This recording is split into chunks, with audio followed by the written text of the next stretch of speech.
Every city in the country, every city in the world probably, has a pizza place. It's usually pretty good, it's usually pretty cheap, but there's something about making your own at home that just really drives the point home. Do you know anyone that doesn't like pizza? I don't want to know that person. Honestly, making pizza only takes a few simple ingredients. What you're gonna need is a little bit of warm water that's gonna activate a good amount of dried yeast, a bit of sugar that's gonna act as food for the yeast, salt for flavor, flour for the base of the dough. Extra virgin olive oil that's gonna, one, make your dough a little bit easier to work with, and it's also gonna add just a little hint of flavor. All right, so first things first, we have to bloom our yeast. So in warm water, and by warm I just mean like when you put your finger in, it shouldn't feel like anything. It's not cold or hot. So you're gonna give it a stir, make sure everything's well hydrated, and then you're gonna see that your yeast is gonna start to produce a little bit of bubbles, and just means that it's kind of alive. If you don't see any change, that means that your yeast might be a little on the old side. Throw that out and start again with some fresh yeast. We're gonna add salt to the flour and not to the yeast water mixture. Salt will slow down the production of yeast, so we wanna make sure that we're adding that later on once the yeast is already activated. We're gonna add extra virgin olive oil. Again, it's gonna add a little bit of flavor. We're gonna throw in the water and sugar mixture. It's easiest in a bowl because it won't like make a huge mess while you bring the dough together. What we're trying to do is just hydrate as much of the flour as we can. Once we're happy that we're not gonna have like water or flour all over the place, we can toss it onto our board and start kneading it. So kneading is one of those things that like people tend to not do enough. Set a timer and do it for 10 minutes. You wanna be able to look at it and it's like so pokey and smooth and fun. And what you're trying to do is just roll the dough on top of itself and then push forward. You're not trying to tear the dough. You're really just trying to like rotate and make sure that you're getting like all parts of the dough incorporated.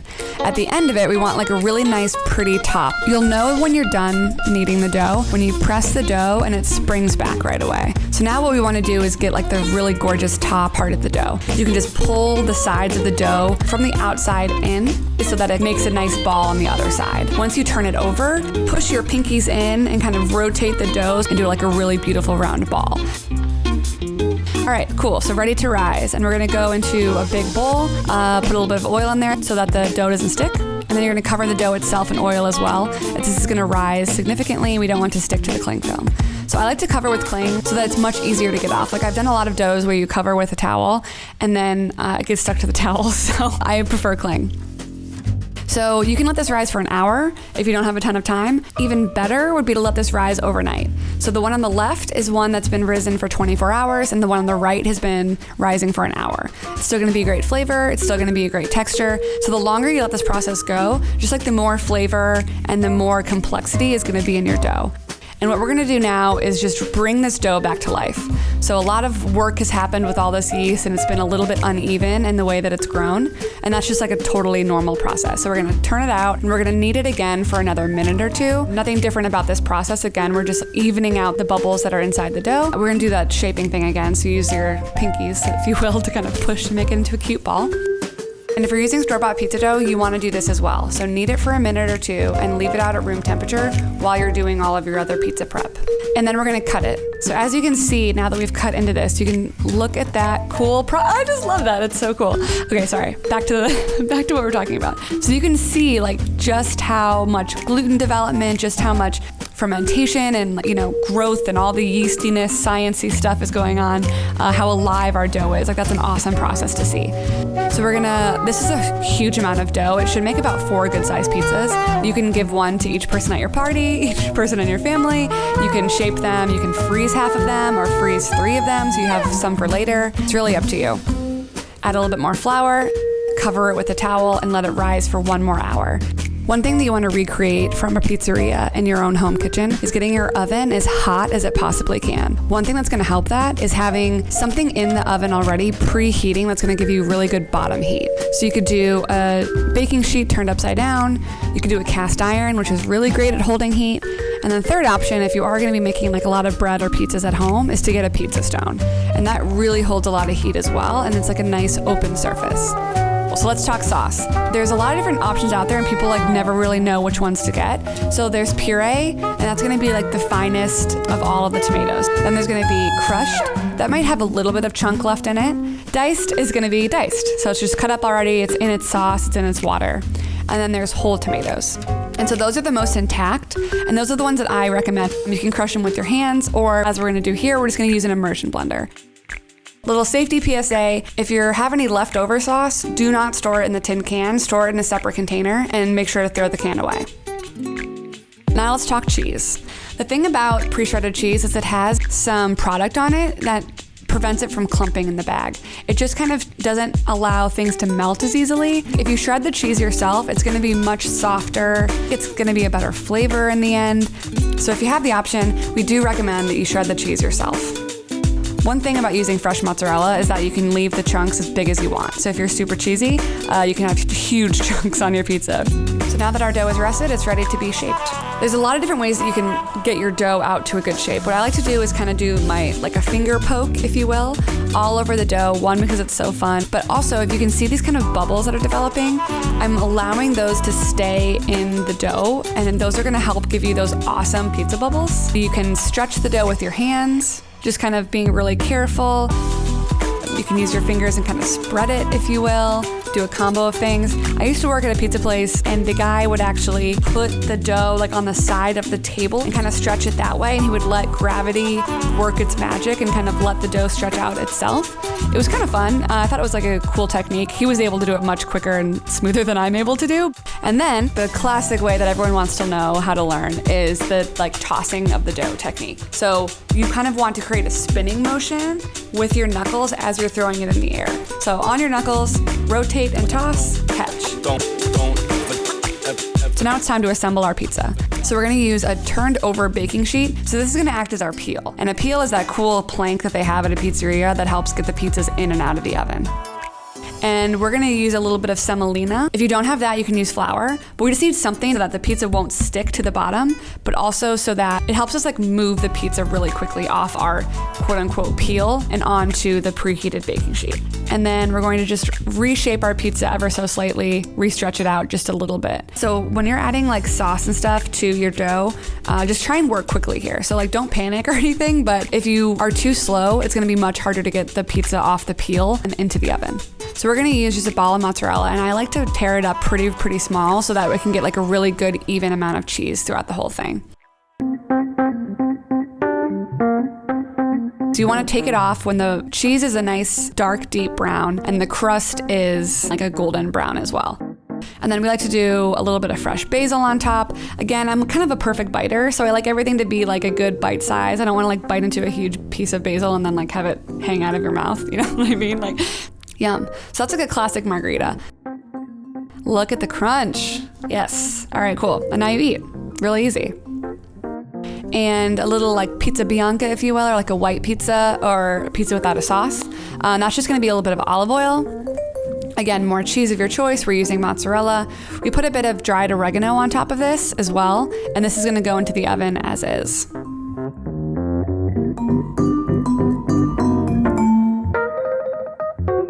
Yeah, this is like a super easy one. At the end of the cooking process, we actually added some fresh ricotta, which is like a really nice, fresh, cool bite. This is like a great summertime option, I feel like. And then even on top of that, a little bit of fresh pesto that we had. So this is like a really gorgeous, light, fresh pizza. It looks like luxurious, right? There's something about it. It's just very like, I don't know, it's like kid-friendly, but it's also like bougie-friendly. And then obviously the other fan favorite is a good classic pepperoni. So with that, it's just cheese, sauce, spicy pepperoni. You can grate some fresh Parmesan on top at the end of it. None of that weird stuff in the canister. You gotta freshly grate it, it's so much better. Yeah, and the cool thing about pizza is whatever you want. My favorite toppings, seriously, I'm not even kidding, are like bacon and olive. Every good cook should know how to roast a chicken. It's an essential skill. But to a lot of people, it can seem really intimidating. So we did the dirty work and spent weeks testing, roasting, and carving. And we found the juiciest, crispiest, most foolproof roast chicken recipe you'll ever need. Before we get cooking, we need to talk chickens, specifically how to buy the right chicken. The most important thing to consider is size. How many pounds per person do you really need? A good rule of thumb is that for every one person, you need about a half pound of chicken. We'd also recommend getting an air-chilled chicken rather than a water-chilled one. While air-chilled chickens are more expensive, they aren't packed with extra water, allowing them to cook more evenly and to stay more moist.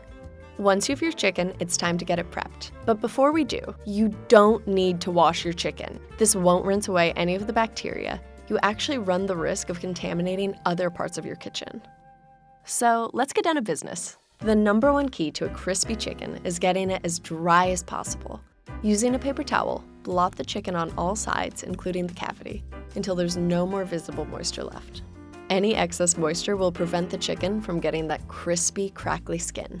Once the chicken is dried, generously season the outside, including the underside, with kosher salt and freshly ground black pepper.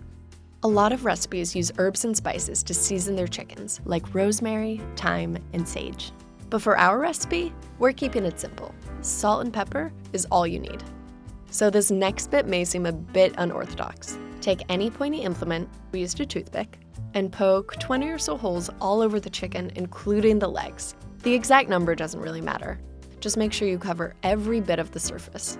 This method lets excess moisture out, guaranteeing you crisp skin.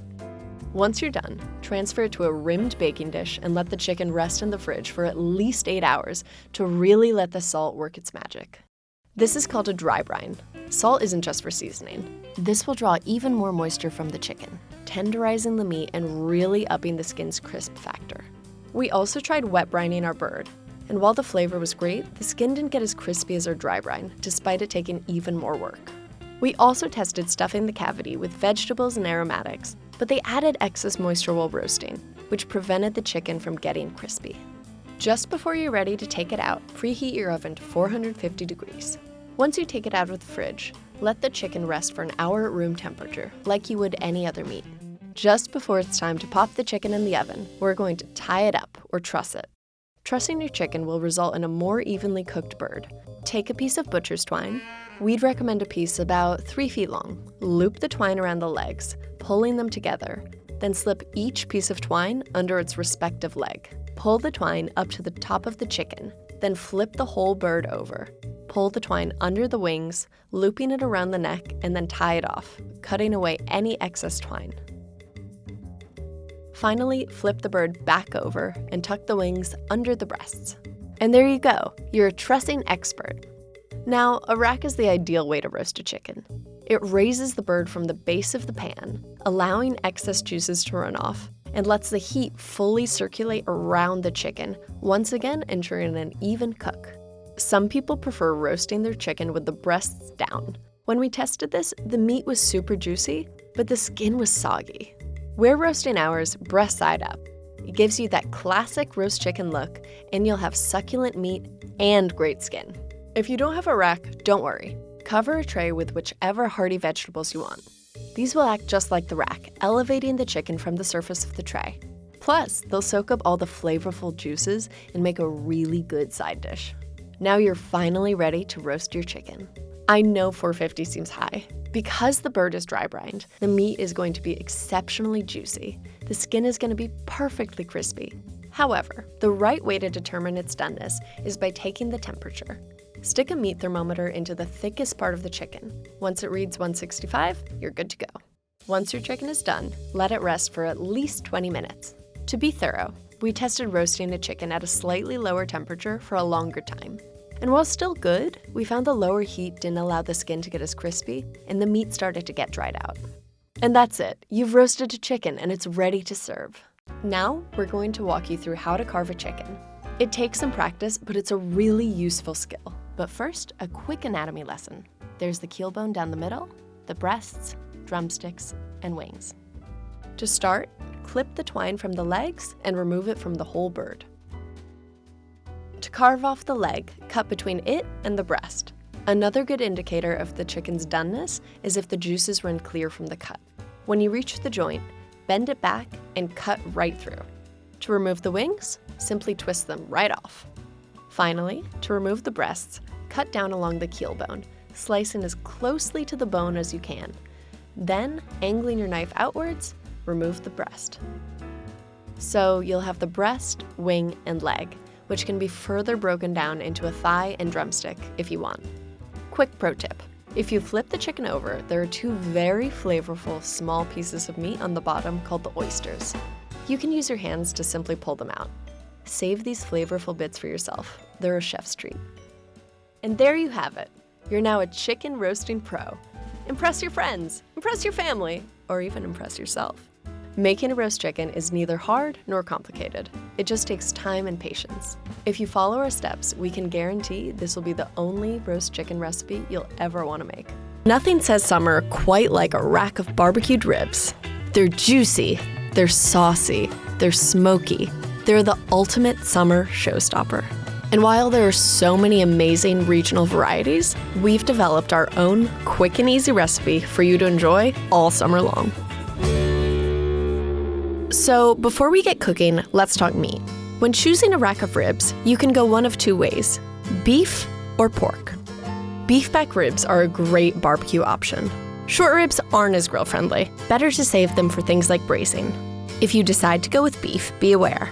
While they seem large, they tend to have less meat on them than you'd expect. This is because they come from the prime rib roast, which butchers tend to take the most meat from, leaving little left on the bone. Pork, on the other hand, has many more options. The three most popular are spare, St. Louis, and baby back. For our recipe, we've gone with baby back ribs. They're widely available, they're a bit leaner, and tend to cook more quickly. No matter what type of rib you decide to go with, there's a bit of prep you need to do before you get grilling. First, like with any other meat, pat the ribs down with a paper towel to remove any excess moisture. This will allow any dry rubs or seasonings to better adhere to the meat. There's a chance that your ribs may have a thin membrane on the back. It would be right around here. You can simply peel this off, or you can have your butcher do it for you.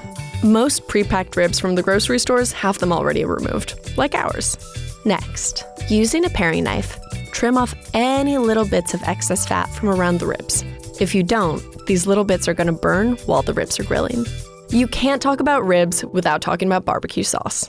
Barbecue sauce is a surprisingly diverse and highly debated condiment. There are so many different types that vary from region to region and state to state. Some use tomatoes, vinegar, mustard, or even mayo. The best one is up to you. So play around and experiment. We're going with a Kansas City-style sauce. In a pot, combine ketchup, brown sugar, molasses, apple cider vinegar, Worcestershire sauce, or is it Worcestershire, salt, pepper, and smoked paprika. Whisk it until it's all incorporated. Then bring it to a boil. Lower the heat and simmer the sauce for 15 minutes. Make sure to let the sauce cool to room temperature before using it. You can also make the sauce a few days or even a few weeks in advance and just keep it in your fridge. And that's all it takes to make your own barbecue sauce. Pretty easy, right? Finally, let's get to our dry rub. Dry rubs are an excellent way to add any additional punch or flavor to your ribs. And like with sauce, the possibilities and combinations are endless. Again, there's so many regional varieties. You can make them spicier, sweeter, or earthier, depending on your preference. For our super simple dry rub, combine brown sugar, salt, pepper, cumin, onion powder, paprika, cayenne pepper, brown mustard, and garlic powder. Give it a quick mix, and that's it. It's time to season your ribs. Take the dry rub and generously coat the ribs. Don't be stingy. You want to make sure every bit is covered. Remember, this is where the flavor is really coming from. Then, repeat the same step on the other side of the ribs. And a quick note, you don't want to let the dry rub sit on the ribs for more than 30 minutes. I know this sounds weird, but they'll actually end up tasting more like ham. And we're not going for that. We want ribs, not ham. Once your ribs are thoroughly coated in the dry rub, take a few large sheets of aluminum foil. We'd recommend they be twice as big as your ribs, and wrap them as tightly as possible. We needed 3 sheets to completely cover ours. You want to make sure there aren't any places where heat or steam can leak out. Any gaps could prevent your ribs from cooking evenly. Now, you're ready to grill. If you're grilling for the first time, check out our Tasty 101 video, How to Grill Everything. You can also do the same preparation using an oven. Start by preheating your grill to 300 degrees. Once your grill has come to temperature, add your ribs, but don't place them directly over the flame. Cooking them over indirect heat prevents them from burning. Every 30 minutes, flip the ribs using a set of tongs. This is going to ensure that they cook evenly on both sides. We're cooking our ribs for 2.5 hours. For a bigger rack of ribs, you could go up to 3 hours. It really depends on the size. After 2.5 hours, take the ribs off the grill and remove them from the foil. There's going to be a bit of liquid, but don't mind that. Now, the next step is totally optional. If you want to impart an extra oomph of smokiness, you can actually make your own DIY wood smoke bombs right at home. But don't do this if you're using an oven. This is for outdoor grilling only. During grilling season, most grocery stores sell bags of wood chips. You can choose and experiment with whatever type you like. We're going with some applewood flavored chips. Take the wood chips and submerge them in water for at least an hour. This will prevent them from catching fire when you put them on the grill. Then, take a sheet of aluminum foil, refolded hours in half for durability, and place a handful of wood chips in it. Fold it together tightly into this little package. It's like a little present. Use any pointy implement to poke a bunch of small holes in the top. It doesn't really matter how many. You just want enough holes to allow the smoke to escape. Very carefully, please be careful, remove the grill grates and place the packets directly on top of the burners. We found that 4 works perfectly. Close the lid of your grill and let them sit for about 10 minutes, allowing the grill to get nice and smoky. This is where we bring the barbecue sauce back. Brush the meaty side of your ribs with the barbecue sauce. You can use as much or as little as you want, but this stuff is so good that you won't regret generously slathering it on. Place the ribs sauce side down on the grill. Again, you want to go with indirect heat. Close the lid and let them cook for 5 minutes. This is going to allow them to get nice and caramelized. Then, baste the backside of the ribs with the sauce. Then gently flip them over onto the grill. You want to baste your ribs at least twice so that they're saucy on both sides. You can totally do it more, but these ribs are really tender and, fair warning, they might come apart. That's it. It's really that easy. Now, you can cut your ribs. The easiest way is to place them meat side down and cut between the bones. But if we're being honest, you don't need to bother. These ribs are so tender that you can just pull them apart with your bare hands. And that's really all it takes to make a great rack of ribs. Look at that. They're such a summer showstopper, and honestly, they're not that hard to make. So get outside, get grilling, and experiment. We'd love to know in the comments what your favorite kind of barbecue is. That's the great thing about barbecue. The possibilities are truly endless. Omelets are a satisfying, show-stopping way of upgrading your breakfast game, and odds are you already have everything you need to create one. They say you can't make an omelet without breaking a few eggs. Well, we cracked hundreds to test the best tips, tricks, and techniques so we could show you our recipes for the 3 most essential omelets.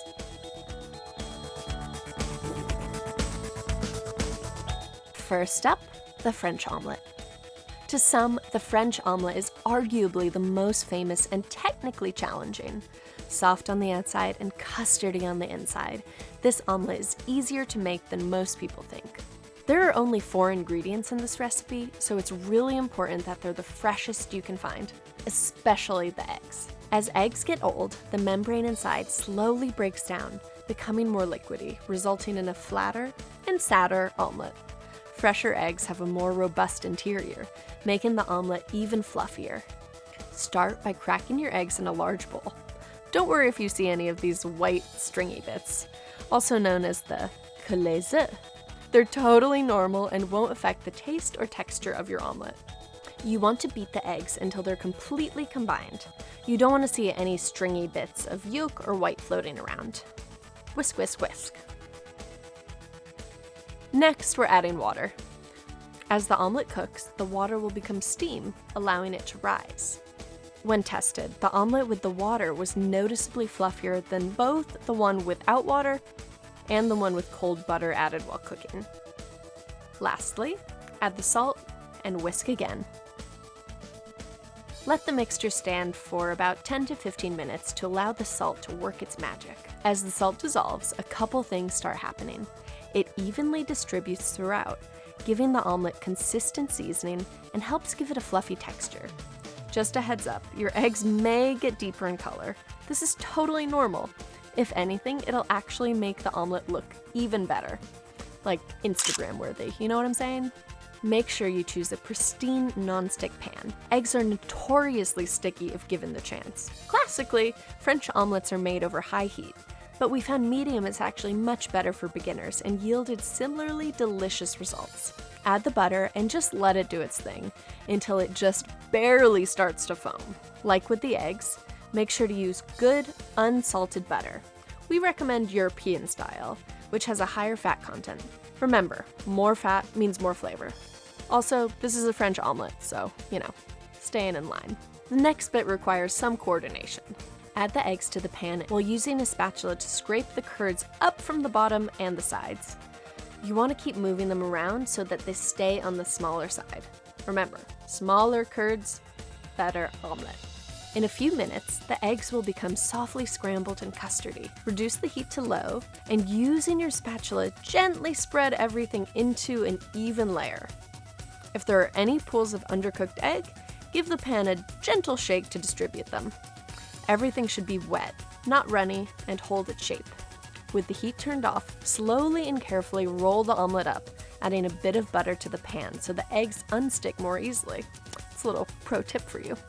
Once completely rolled, make sure the seam side is facing down so everything is sealed up.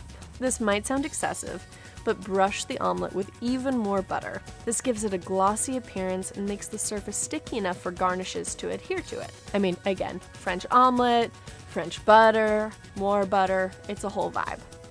We prefer ours with the classic combination of fresh chives and flaky sea salt. And voila, you've made a French omelet! A word of advice, don't waste any time. It's best enjoyed fresh out of the pan. The interior should still be creamy and custardy, and with a little bit of practice, you can become a master in no time.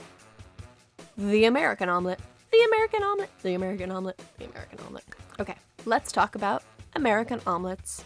So maybe you want an omelet that's a little bit less fussy, or maybe you just want to add a ton of toppings. Golden brown on the outside, packed with flavor on the inside, the American style omelet is the one for you. To get started, like with the French omelet, we found that salting the eggs ahead of time greatly improved the fluffiness factor. We also found that water had a significant impact on texture. Other additives like cream actually give the omelet a significantly denser texture. Who would have thought? Beat the mixture until well combined, then set aside for 10 to 15 minutes.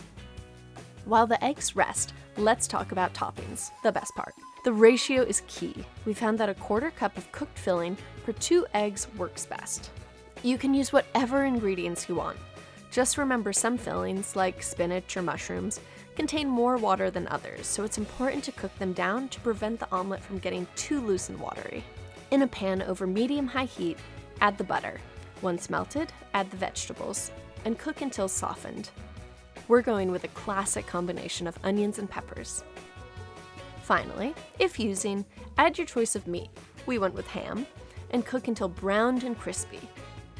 Transfer the toppings to a bowl and set aside. Make sure to give the pan a good wipe to remove any burnt or sticky bits that, could mess with your omelet. Add the butter and let it cook until browned and nutty. This is what's going to give the omelet a lot of its trademark golden brown crust. Add the eggs to the pan. As they begin to set, use a spatula to push them from the edge to the center, tipping the pan as needed to allow the mixture to spread and cook evenly. The curds should be larger than those in the French omelet. You can tell it's ready when the eggs are set, but the top still appears wet. Turn off the heat, then add the toppings over the egg, finishing it off with your choice of cheese. We went with a nice cheddar. Cover the pan with a lid and let everything stand for a minute or two while the residual heat finishes the omelet and melts the cheese. Oh, yum. Finally, loosen and fold the omelet in half, then transfer to a plate to serve. And there you have it. That's how to make an American-style omelet. It should be golden brown on the outside with a cheesy, fluffy interior. It's delicious, it's filling, it's pretty hard to beat. But we're not quite done yet. Bam ba ba! The Japanese omelet, tamagoyaki. If you've never tried a Japanese omelet, prepare to have your mind blown. While some people spend years perfecting this artful omelet, with a bit of practice, you'll be rolling this at home in no time. Start by beating the eggs until they're well combined, but not overbeaten to the point of being bubbly or frothy. Next, add the sugar, salt, soy sauce, and mirin. You can also use sake. Feel free to adjust the amounts depending on how sweet or savory you want the omelet to be. We prefer a balance somewhere in the middle. Dashi stock adds a ton of umami to the omelet. We use powdered dashi, which only needs water. A word of caution, don't add too much or the eggs will become too delicate to handle, making them really challenging to roll. We found our sweet spot to be about 1 tablespoon of dashi per egg. Add the dashi stock and whisk everything together until incorporated. And a quick pro tip, transfer the mixture to a measuring cup to make it easier to pour while cooking. Or, you could also just whisk it in one to begin with. Normally, Japanese omelets are made using a purpose-built pan, which we easily found on Amazon. The square configuration makes it ideal for rolling the omelet into its iconic shape. However, a normal nonstick fry pan works just as well. You'll just need to trim the edges of the omelet once all is said and done. That part's really easy. Set the pan over medium-high heat. Once at temperature, brush generously with oil using chopstick and a folded piece of paper towel. Make sure to get those corners too. You could also totally use a silicone brush. Don't skimp on the oil. Make sure the pan is totally coated. Add enough egg to coat the bottom of the pan, swirling it around to create an even layer. It should also sizzle and bubble a little when first added, but the heat shouldn't be so high that the eggs brown. If your omelet starts to brown, you've gone too far. Just start over, it's fine. And a word of advice. If your pan is too hot, rather than fiddle with the stove controls, raise and lower the pan off the heat to keep everything from overcooking. Just make sure things don't get too cool or else the egg will stick to the pan. When the bottom of the eggs are set and the top is still a bit wet, you know it's ready to roll. Gently start rolling the egg towards yourself. If it tears a bit, that's okay. Don't worry. These will disappear as you continue layering the egg. Once fully rolled, push it to the opposite side of the pan.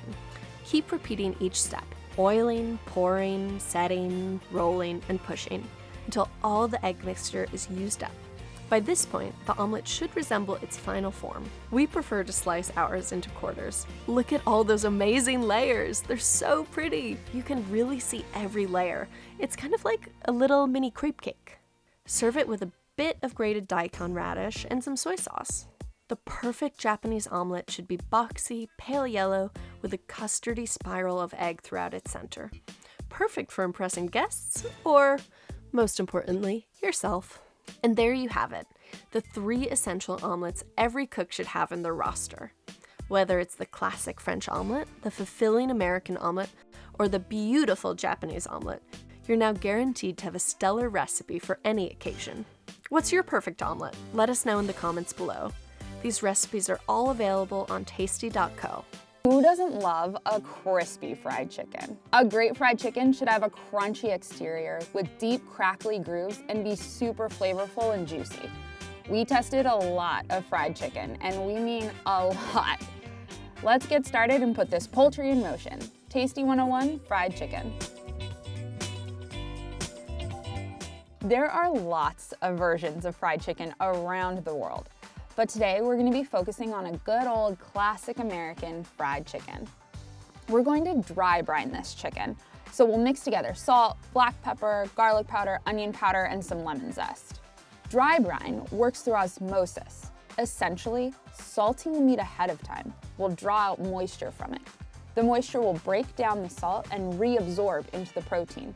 This tenderizes and flavors it throughout. Another option is just buttermilk.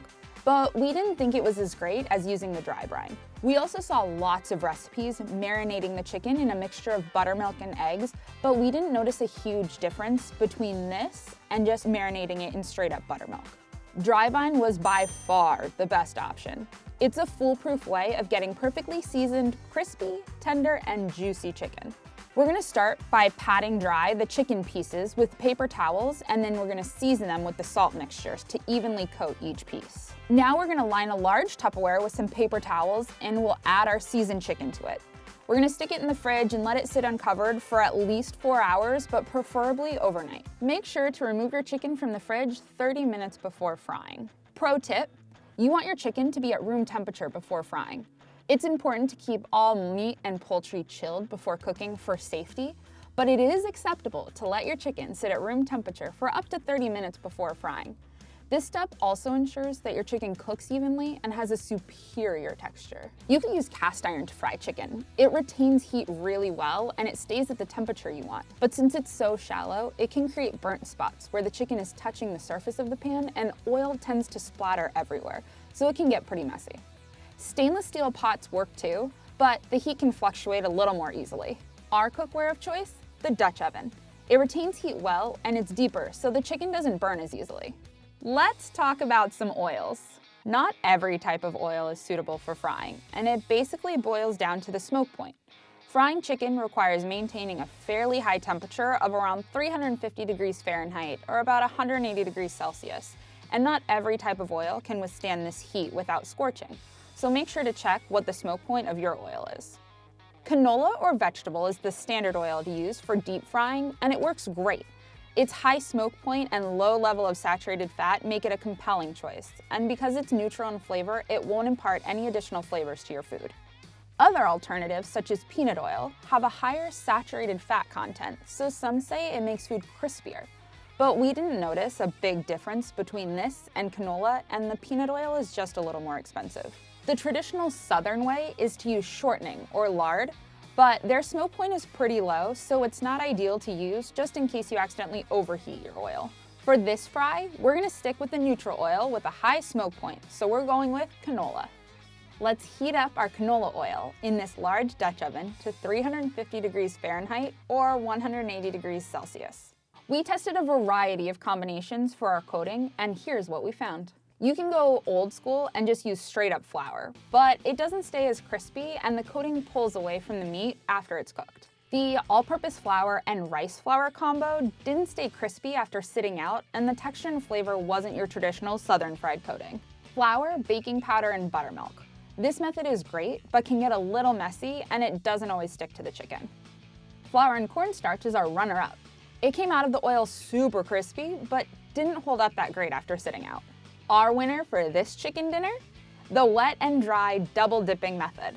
Flour and baking powder for the dry ingredients, and egg whites, vodka, and buttermilk for the wet ingredients. Let us show you what we mean. First, we're gonna combine our dry ingredients. So we'll whisk together our flour, baking powder, onion powder, garlic powder, and salt. Now, let's combine our wet ingredients. So we'll whisk together our buttermilk, egg whites, and vodka. The egg whites add structure to the coating, making it crispier.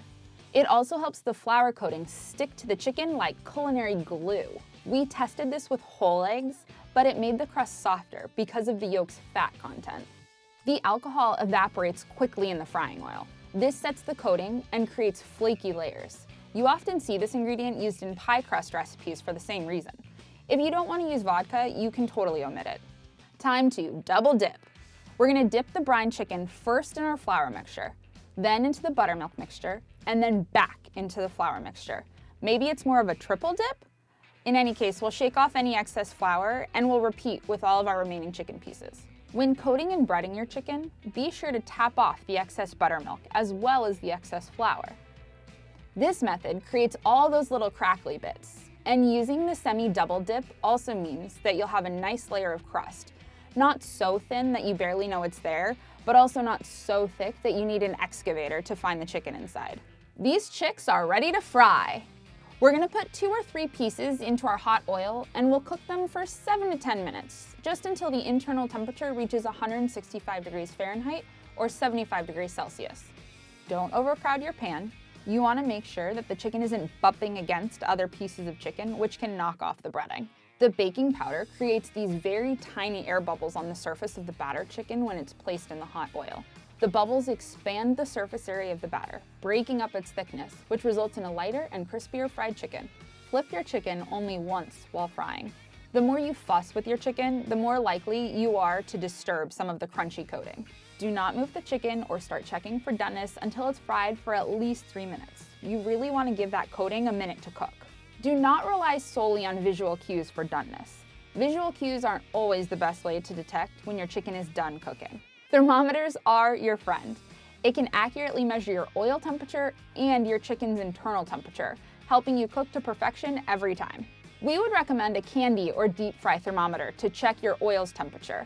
It clips to the pot and monitors the temperature. We'll cook these until they reach the correct temperature and the exterior is golden brown and crispy. To accurately determine the internal temperature, we'll use a meat thermometer that we'll insert into the thickest part of the meat, but we're going to be careful to avoid the bone. If your chicken is getting too dark too quickly, don't worry. You can always finish it in the oven for better results.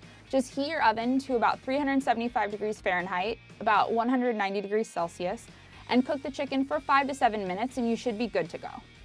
Once our chicken's cooked, we're going to remove it from the oil and we'll transfer it to a wire rack. Do not blot the excess oil on paper towels. It's a common mistake. You want to get rid of the excess oil, but if you do it by laying the freshly fried chicken on top of paper towels, this will create steam. The moisture from the steam will soften that crispy crust you just worked so hard to get on your fried chicken. So to keep your crust but banish the excess oil, set your chicken on a wire cooling rack. This way, the excess oil can drip down, but the chicken won't become soggy on a moist, humid surface. Then we'll season it with salt. Keep working around the clock and repeat with the remaining chickens. No pun intended. Sorry, not sorry. Make sure to clean the oil in between batches to prevent the bits left behind from burning and altering the taste of the oil that you're frying in. Just don't wing it. Keep it clean. Oh man, it looks so crispy and it's so flavorful and juicy. Now go ahead and enjoy your beautiful and mouth-watering fried chicken. We hope that this video, or should I say chick flick, has helped you with your fried chicken journey. If there are other types of fried chicken you'd like for us to fry, let us know in the comments below. Butter chicken is a traditional North Indian dish that is creamy, rich, and packed with aromatic spices and flavor. Butter chicken or murg makhani is believed to have originated in a restaurant as a means to use up leftover tandoori chicken. The tomato gravy, butter, and cream proved to be a delicious way to soften the leftover chicken and keep it from drying out. Like all Indian dishes, there are countless versions with nuanced variations. Today we're going to show you our favorite recipe for this popular Indian classic. One of the things that makes butter chicken so tasty is garam masala, which is a rich blend of spices that's unique to most Indian households. Now, you can use store-bought, but we found creating your own spice blend makes the dish richer, smokier, and more aromatic. If you do use store-bought, just make sure to double the amount. Every Indian household has their own version of garam masala. For ours, we're using bay leaves, cinnamon sticks, cloves, cardamom pods, peppercorns, cumin seeds, coriander seeds, and nutmeg. We'll toast these spices for about 1 to 2 minutes until they're fragrant, but definitely not burnt. Doing this brings out their aromatic oils and intensifies their flavors. So please, really, don't skip this step. Once they're toasted, we'll let them cool and then add them to a spice grinder to create a fine powder. You don't have to buy a spice grinder. A coffee grinder dedicated to spices works just as well. A mortar and pestle also works, but that can be pretty labor intensive and you won't get as fine a powder. Quick tip, save whatever spices you don't use in an airtight container for future recipes. Next, we'll make ginger garlic paste. It's used in traditional Indian recipes for a smooth texture. You can also use store-bought for this, but again, when testing, we found fresh won by a long shot. For our paste, we'll use ginger root, garlic cloves, oil, and salt. We'll peel the ginger and blitz all our ingredients together until they form a smooth mixture. Don't forget to scrape the sides of your mixer as you go. Now it's time to marinate our chicken. You can either use chicken thighs or breast, but we prefer chicken thighs because they are more flavorful and less likely to dry out. We've cut them into strips instead of cubes because strips tend to hold on to the sauce better, but you can really do whatever is your preference. For the actual marinade, you'll combine the ginger garlic paste and garam masala, turmeric, ground cumin, ground coriander, salt, fresh lemon juice, and Kashmiri red chili powder. This is an important spice because it gives the chicken its signature color and is not overwhelmingly spicy. And lastly, we'll add full-fat Greek yogurt. We're using full fat because more fat equals more flavor, so don't try to skimp out with the non-fat variety. We also found that marinating with yogurt is key to getting creamy, tangy chicken, and it also keeps it more tender and moist compared to the chicken we made without the yogurt. We'll combine all these ingredients in a bowl and then add our chicken. Once the chicken is coated, we'll let it marinate in the fridge overnight. That might seem like a long time, but trust us, the yogurt will start to slowly tenderize the meat and the spices and aromatics will season the chicken throughout. But if you really can't wait that long, marinate it for at least 3 hours. Now, when it comes to cooking your chicken, there are a few ways to go about it. Traditionally, tandoori chicken is grilled in a tandoor, which is a large cylindrical oven made of clay or metal, filled with hot coals or wood fire. We found the best way to mimic the cooked flavor of a tandoor is to place the chicken on skewers and broil for 15 minutes. While our chicken cooks, let's make our gravy or sauce. In India, some people call it a gravy, some people call it a sauce, but whatever you call it, it's the star of the show. And it's what makes butter chicken, butter chicken. To begin, we have to choose our fat. Ghee is often used in Indian cooking. However, when we tested butter versus ghee, we found that while ghee made the gravy richer, butter made it creamier. So in a pan, you'll combine butter and oil on medium heat until the butter melts. Then add in cumin seeds, a cardamom pod, a bay leaf, 4 cloves, green chilies, and turmeric. Once you can smell all of these wonderful spices and hear them sizzle, add in a chopped onion and cook for about 5 minutes until it lightly browns. Then add some of that homemade ginger garlic paste and cook for another minute. Finally, add ground cumin, Kashmiri red chili powder, ground coriander, garam masala, and stir until well combined. Can you see a theme here? We use a lot of spices in Indian cooking. We use them in whole and ground form to layer the dish and reinforce the flavors. Next, we'll add in the tomatoes. They add substance and acidity to our sauce, as well as cut through the richness of the butter. We tested with both canned and fresh tomatoes, and surprisingly, we found the canned tomatoes were sweeter and more flavorful. This can really depend on where your fresh tomatoes come from, but we preferred the canned. Next, we're gonna let you in on a little secret to extra creamy gravy: cashews. A lot of Northern Indian dishes include nuts like cashews to add richness to a sauce. They can definitely be omitted, but when testing, we found they added a wonderful sweetness and lusciousness to the dish that just can't be replicated. So if you don't have a nut allergy, put them in. Trust us, it's going to be worth it. And finally, we'll add a pinch of salt and cook for 10 to 15 minutes until the tomatoes are a deep red color and the cashews are soft. We mean soft. If we don't wait for the cashews to cook down before moving on to the next step, we won't get that silky smooth sauce. So take your time, don't rush this part. Next, we'll transfer the spiced tomato mixture into a high-speed blender. Add half a cup of water and blitz until completely smooth. Now that our gravy is super smooth, pour it back into the pot. Add more butter, because this is butter chicken after all. Then sugar to balance the acidity, and finally the cooked chicken. Cook on low with the lid on for 10 minutes. This is going to allow the flavors in the sauce to develop and for everything to come together beautifully. Finally, stir in heavy cream and fenugreek. It's worth going the extra mile to find dried fenugreek at your local Indian market. It really balances the dish and adds a nice earthiness. Add a little more salt here if needed. You can thank us later for how delicious your kitchen is smelling. When it comes time to serve, there are a variety of options to plate with your butter chicken, like rice, onion kulcha, naan, roti, and paratha. We love to serve ours over basmati rice and top with fresh cilantro alongside some garlic naan.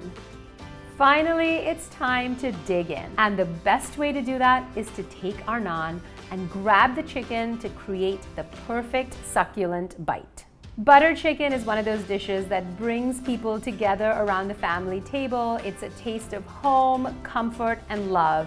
We hope you love it as much as we did making it for you. You can find this recipe and many more on tasty.co. Birria may be new to some of you, but this dish has been around for decades. The juicy slow-cooked meat stew is often served for special occasions, and you'll soon see why. It's truly a melt-in-your-mouth experience that honestly deserves its own holiday. Today we celebrate its evolution by not only showing you how to make delicious birria, but also how to serve it taco style. Birria originated in the Mexican state of Jalisco, but it's believed to have grown in popularity after Don Guadalupe Cerarte set up a birria stand in Tijuana in the 1950s. Birria is traditionally made with goat meat, but reportedly, Cerate eventually began to prepare it with beef. We tested a variety of meats: goat, beef, lamb, and pork. While we love the classic goat, we decided to use beef for our recipe. It's more widely available, but still packed with flavor. Now that we've picked our protein, let's talk cuts. We want fatty, meaty cuts. In this recipe, we're using a mix of boneless beef chuck roll and bone-in beef short ribs. Bones are packed with collagen and flavor, adding richness to our consommé that will have your lips sticking together, in a good way. Consommé is a savory, brothy sauce. It's what we'll be dipping our tacos in later. Before we get to cooking, we want to season our meat with salt. Don't skimp on the salt here, people. We want to coat our meat completely. Then we'll chill our seasoned meat in the fridge for at least 4 hours. Seasoning our meat before we sear it is going to give us that crispy brown crust and lock in more flavor. Alright, let's move on to our chiles. Everyone uses their own combo of dried chilies. Today we're using morita, guajillo, and ancho chilies. Morita chiles for their spice and smokiness, guajillo chiles for their spice and sweetness, and ancho chiles for their dark richness.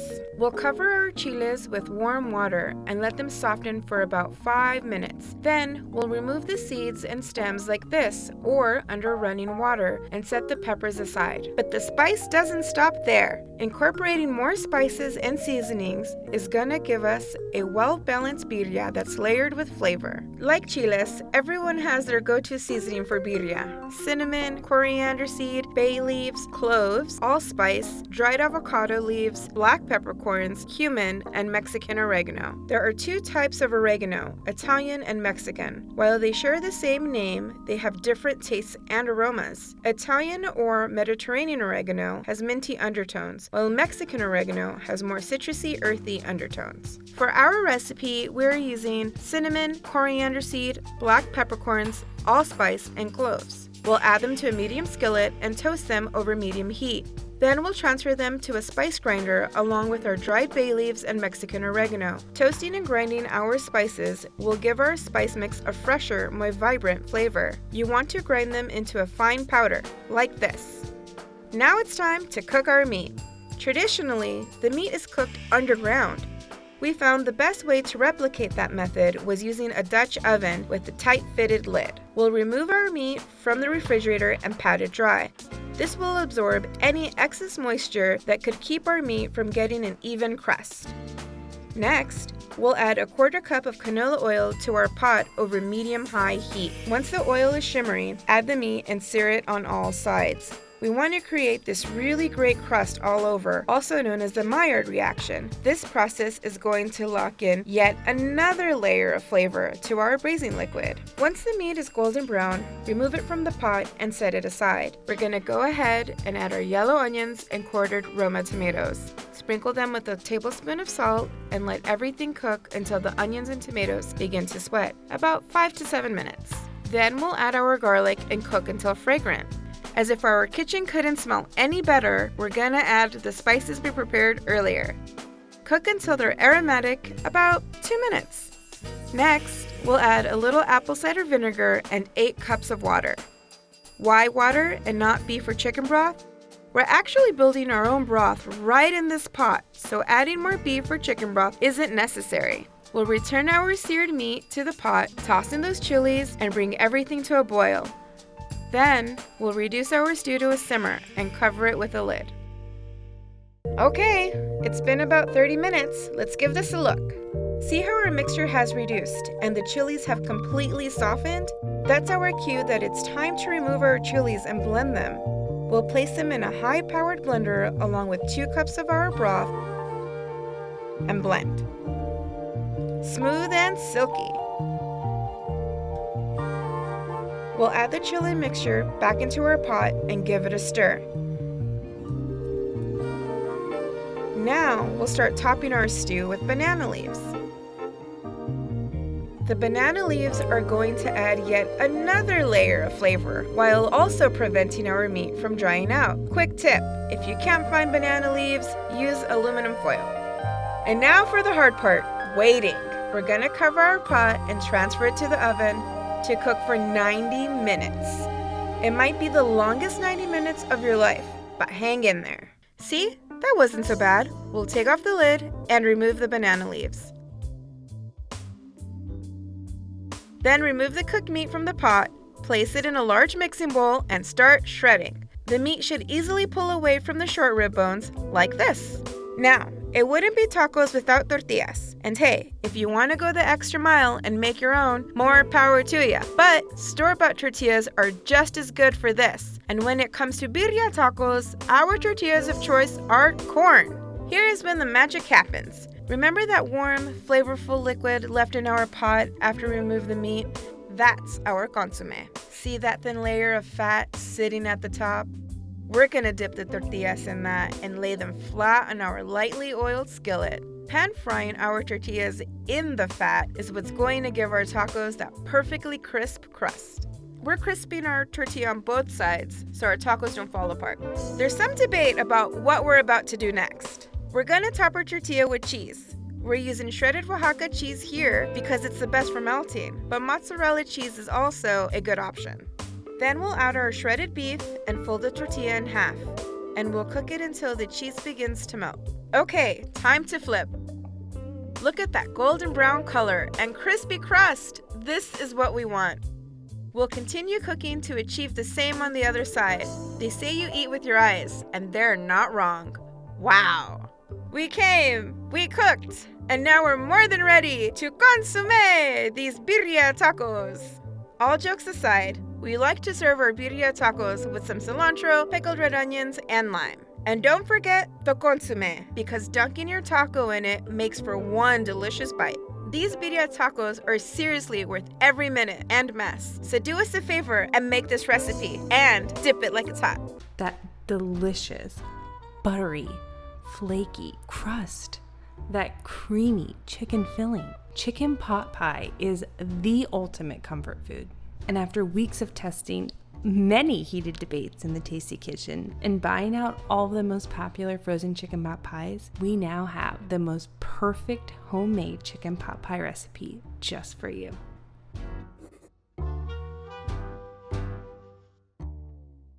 Let's talk chicken. There are many options you can go with. To save time, you can opt for a store-bought rotisserie chicken that's already been seasoned for you. It's easy, it's fast, and it's a popular shortcut that many people use. But to us, roasting the chicken and making the stock from scratch is a must. Chicken is the base of our recipe, and we want to start on the right foot by flavoring our dish from the very beginning. We recommend picking the highest quality chicken you can find. It will have the best flavor, and it will also make the best stock. We're going to start by patting the chicken dry with some paper towels to remove all of that excess moisture on the chicken. If you skip this step, the skin is going to be way too wet and all your butter is going to slide right off. Alright, the cavity. I'm adding 1 tablespoon of kosher salt because, fun fact, the best way to season your chicken is from the inside out. Please don't skip this step. Now we want to make sure our chicken is nice and seasoned on the outside. We loved the combination of butter, garlic powder, black pepper, thyme, and lemon zest. So good. It's important that the butter is room temperature so everything mixes together really easily. If you try to use cold butter, it won't even combine. Now we got this beautiful compound butter. Let's rub it all over the chicken. Make sure you get under the skin, get every nook and cranny. You can even push it a little bit like this to get to the outer parts. Then we're gonna rub the thighs and the chicken breast as well. Your chicken should be evenly coated with your butter mixture on the inside and outside. If you're having trouble getting the butter under the chicken, just stick your finger in there to loosen the seal between the chicken breast and the skin, making sure you get every nook and cranny. I know this is a little weird, but just embrace it. This is the key to getting the most juicy, flavorful chicken. All right, back to the cavity. You're just gonna add your lemon quarters, chopped onion, and halved garlic. This is gonna help add even more flavor and aromatics to your chicken. Now it's time to tie the chicken, and we're pretty much just doing this to help keep the moisture in. So with some butcher's twine, we're gonna tie the legs together, and this will help the bird hold its shape while it's roasting. And don't forget to tuck those cute little wings in so they don't get burnt. Now we're going to transfer our chicken to a roasting pan that has a rack in it, because all the juices from the chicken are going to drip out, and then we're going to add that to our stock later to add even more flavor. Roasting your chicken will honestly depend on the size. If it's a smaller bird, roast it for about 60 minutes. If it's a larger bird, roast it for about 80. You want to insert your thermometer in the thickest part of the chicken thigh, and if it reads 165, it's done. Let it rest for at least 20 minutes. This is going to help the meat reabsorb all its juices, because nobody wants a dry chicken. Now it's time to break down the chicken so I can use the bones for the stock and the meat for my filling. First, what you're going to do is take off one of the thighs. This is the easiest part to get off first, and it really should just pull away. Make sure you put that skin in your stock pot, because we're going to use it to make this amazing stock. And fun fact, chicken skin actually has a ton of collagen and will add a lot of flavor to our stock. Alright, so take the meat off the chicken, shred it into small pieces, put the meat in one bowl, and add the bones to your stock pot. So to get the breast off, we're going to take the tip of our knife and run it from the top of the breastbone to the bottom, and this is going to help separate the breast meat from the bone. If you're worried about getting it off in one piece, honestly it doesn't matter, because we're going to shred it anyways, and we're just trying to get the meat away from the bone so we can use it to make stock. You can see we have some big chunks and we have our little chunks. We like to shred it into 1/2-inch pieces so every bite has like the perfect amount of chicken ratio to gravy to veggies, but you know what, do you here. If you want some chunks, leave some chunks. Once all your chicken is nicely shredded, just transfer it to an airtight container and keep it in the fridge until you're ready to use it. Now I'm going to take this chicken carcass and put it in our stock pot. And now it's time to make our stock. Again, we're doing it from scratch. It really just is the best way to do it. It will add so much flavor to the filling and really enhance your dish. We tested it in a stove and a pressure cooker. There wasn't a difference in taste, but it was much faster in the Instant Pot, about 1/4 of the time it took on the stove. So today we're going to save some time and use the pressure cooker. If you don't have one, don't worry about it. Just simmer it on your stove for 4 to 6 hours. It will still taste delicious, I promise. So to the stock, you're going to add onions. This one's literally a must. Don't skip it. Garlic, my personal favorite. Carrots, celery, peppercorns, fresh thyme and parsley, and lastly, a bay leaf. Now we're just going to pour some water into our pot. For us, this took about 12 to 16 cups. Just make sure your chicken carcass is covered by at least 1 inch of water. And that secret ingredient you cannot forget. Add in those juices from roasting your chicken. If you're wondering where the salt is, I hear you, but don't add salt before you cook your stock. You never know how much the stock is going to reduce, and you don't want it to be overly salty. How easy was that to make homemade chicken stock? We're just going to cook it on high for 45 minutes and then strain it. The pie dough, the buttery, flaky goodness that makes many believe the crust may actually be the star of this recipe. This caused some controversy on the Tasty team. There are two kinds of people in this world. Those that like their pot pie with both a top and bottom crust, and those that just want a top crust. Yes, those are the things we fight about here at Tasty. We've actually covered a bunch of different crusts in one of our previous Tasty 101 videos, how to make the perfect pie. Go check it out if you want to see those tests to figure out how we came to the conclusion to make an all butter crust. To make our crust, we're going to start with some all-purpose flour, add a little bit of salt, and give it a mix. So next, add some very cold cube butter and give it a toss. We want to make sure each piece of butter is evenly coated in flour before we start breaking it down. You need to use cold butter here. If it's warm, it will melt and you won't get those beautiful flaky layers. A lot of recipes tell you to make butter into pea-sized pieces, but I personally like to just smash the butter in between my fingers to create lima bean-sized butter. Lima bean-sized pieces will actually result in a flakier crust than if you did pea-sized pieces. Don't stress about it if all the pieces aren't even size. We just want it to be bigger rather than smaller. So now you're going to begin incorporating your ice, water, and vodka mixture. Add the mixture a little bit at a time and use a rubber spatula to toss it all together to evenly combine. Vodka is our secret ingredient here. There's some science going on. It helps create flakier layers and actually inhibits gluten formation, which can be a blessing if you accidentally overwork your dough. So continue tossing your mixture together just until it comes together. You don't want it to be too wet and you don't want it to be too dry. It should look just like this when you squeeze it in your hand. You'll know it's too dry if it starts to crumble when you roll it out. And if it's too wet, it's going to be like a sticky, tacky dough, and you just want to avoid that. Dough can be intimidating, but it just takes practice. Just keep going at it and you'll finally get the rhythm of it. Great, the dough looks good, it's awesome. You might be thinking this looks super dry. Don't worry, you saw when I squeezed it in my hand, it came together. It's gonna do that exact same thing as we start to form it. Gently shape this into a rectangle, then we're gonna fold it in thirds, turn it 90 degrees, flatten it, fold it in thirds again. This folding technique is much like the lamination process you see in croissants and biscuits that help you get those extra flaky layers. Since Team 2 Layer Crust won our super official tasty poll, let's divide our dough into 2. Look at these layers. Those are the layers you dream about. At least I do. Take your 2 dough babies, wrap them tightly in plastic, stick them in the fridge. We recommend chilling your dough for at least 1 hour, but you can actually do this the day before or even up to 3 days. Let's talk filling. To me, there is nothing worse than a dry pot pie. You need the golden ratio of veggies to chicken to sauce. So we're gonna start by melting the butter in a large pot over medium heat. We like to add onions, carrots, potatoes, and fresh thyme. You can totally experiment with other vegetables like parsnips or butternut squash or leeks or beets, but we went with more of a classic version. We're gonna season these veggies with 1 teaspoon of kosher salt, and we're just gonna cook it until the onions start to soften, about 5 minutes. After it's softened, we're gonna add the flour, and we wanna keep stirring so it evenly incorporates into the flour and there's no lumps. This will take like 2 to 3 minutes. Be patient and do not turn that heat up.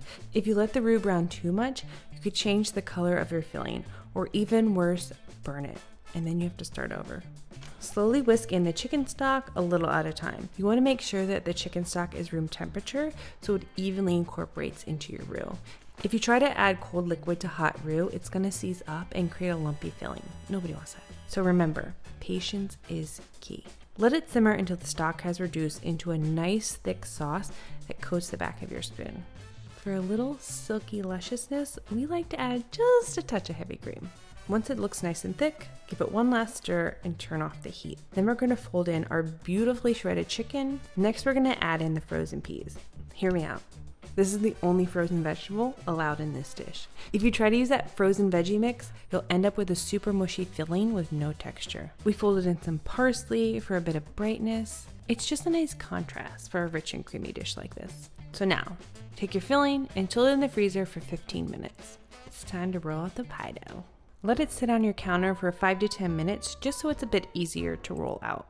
You're going to want to flour your surface, flour the rolling pin, and flour your dough. Then gently roll out the dough, give it a quarter turn, keep rolling, and keep repeating.